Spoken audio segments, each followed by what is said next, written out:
এগুলো বীরের শেফা কূপ। এই কূপের চারপাশ দিয়ে বাউন্ডারি করে রেখেছে, আর পানিগুলো এভাবে বাইরে থেকে নিতেছে সবাই। 70 জন নবী একসাথে এখান থেকে পানি পান করছে। বরকত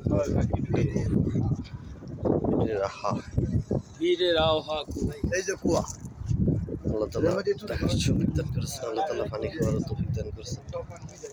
আল্লাহ তাআলা পানি খাওয়ার পানি এভাবে মোটর সিস্টেম করে দিচ্ছে, পানি নিয়ে বিসমিল্লাহ। আল্লাহ সমস্ত আলহামদুলিল্লাহ।